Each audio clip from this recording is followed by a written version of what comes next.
Lockdown के बीच भारतीय सेना 20 अप्रैल से लौट रही है अपने काम पर।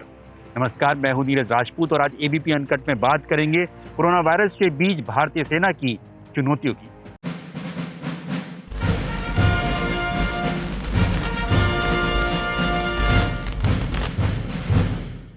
बीस अप्रैल से भारतीय सेना का मुख्यालय और साथ ही सभी सातों कमांड के जो मुख्यालय हैं उन सब में 50% स्टाफ जो है वो काम पर लौट रहा है। जब से लॉकडाउन शुरू हुआ था देश में, तब से ही भारतीय सेना के जितने भी मुख्यालय, चाहे वो हेडक्वार्टर हो साउथ ब्लॉक राजधानी दिल्ली में, या फिर सातों जो कमांड है, चाहे वो ईस्टर्न कमांड, वेस्टर्न कमांड हो, सेंट्रल कमांड हो, उन सभी में सब मिनिमम स्टाफ आ रहा था, यानी कि 5 से 10% स्टाफ ही आ रहा था।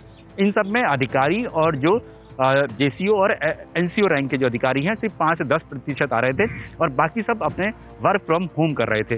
लेकिन 14 अप्रैल को जब खुद देश के प्रधानमंत्री नरेंद्र मोदी ने 3 मई तक लॉकडाउन बढ़ाने की बात कही, तब उन्होंने ये भी कहा था कि 20 अप्रैल तक समीक्षा की जाएगी उन इलाकों की, उन क्षेत्रों की जहां जहां पर कोरोना वायरस नहीं फैला है, जहां हॉटस्पॉट नहीं है, तो वहां पर थोड़ी रियायतें दी जा सकती हैं।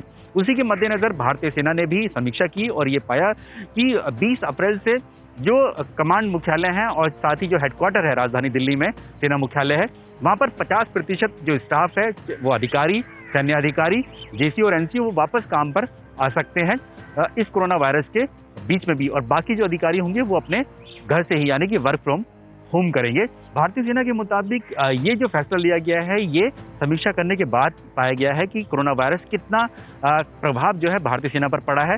जो अब तक की जानकारी है उसके मुताबिक जो 9 लोग ऐसे हैं भारतीय सेना में जिनको कोरोना वायरस हुआ है, जिनमें से 3 डॉक्टर्स हैं और 2 नर्सिंग स्टाफ है।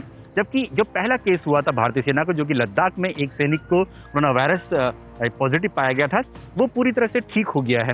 तो इसीलिए भारतीय सेना ने अब पाया है कि अब काम पर धीरे धीरे लौटा जा सकता है। हालांकि आपको ये भी बता दें कि भारतीय सेना की जो तैनाती है, जो बॉर्डर पर है, एलओसी पर है, चाहे वो चीन सीमा हो, पाकिस्तान सीमा हो, वहां पर उसमें कोई बदलाव नहीं आया था। जो लॉकडाउन का जो प्रभाव पड़ा था वो सिर्फ और सिर्फ जो मुख्यालय है, चाहे वो आर्मी हेडक्वार्टर हो राजधानी दिल्ली में या कमांड जो हेडक्वार्टर्स हैं साथ उनमें, और जो हेडक्वार्टर्स जो देश के अंदर है उनमें प्रभाव पड़ा था। बॉर्डर्स पर इसका कोई प्रभाव नहीं पड़ा था।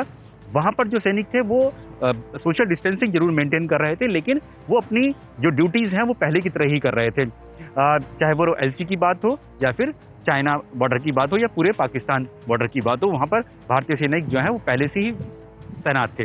लेकिन अब जो ऑपरेशनल क्योंकि ड्यूटीज जो है वो बढ़ रही थी, इसीलिए भारतीय सेना ने इस बात का भी निर्णय लिया कि जो जो अधिकारी जहां जहां फंसे हुए थे, क्योंकि बहुत सारे अधिकारी ऐसे थे जो कि बैंगलोर में, बेलगाम में, सिकंदराबाद में, गोपालपुर उड़ीसा में, वहां पे ट्रेनिंग के लिए गए हुए थे और वो लॉकडाउन के चलते फंस गए थे। इसके लिए भारतीय सेना ने 2 स्पेशल ट्रेन, जो मिलिट्री ट्रेन हैं, वो शुरू की 17 और 18 अप्रैल को, जो कि एक ट्रेन जो थी वो उत्तरी कमान यानी कि नॉर्दर्न बॉर्डर के लिए थी और दूसरी जो थी ईस्टर्न कमान यानी कि पूर्वी सीमा के लिए थी। इनके लिए चलाई गई कि यहाँ के जो अधिकारी होगी, ये दोनों जो कमांड्स हैं, ये ऑपरेशनल कमांड है भारतीय सेना की। यहाँ पर एक्टिव बॉर्डर्स हैं, यहाँ चाहे वो एलसी की बात करें जम्मू कश्मीर में, या फिर जम्मू बॉर्डर हो, लद्दाख का बॉर्डर हो यानी कि करगिल का बॉर्डर हो, या फिर जो चीन से लगा हुआ लद्दाख का जो एरिया है, ये ऑपरेशनल बॉर्डर्स हैं। ऐसी ही पूर्वी कमांड है जहां पर सिक्किम, अरुणाचल प्रदेश और नागालैंड की जो चीन से सीमा लगी हुई है, ऑपरेशनल बॉर्डर्स हैं। इसीलिए भारतीय सेना ने जो अधिकारी फंसे हुए थे उनके लिए ये 2 ट्रेन चलाई हैं ताकि यहाँ पर वो ऑपरेशनली डिप्लॉय किया जा सके। क्योंकि हमने ये भी देखा है कि इस लॉकडाउन के दौरान भी पाकिस्तान की तरफ से लगातार जो सीज फायर का उल्लंघन हो रहा है।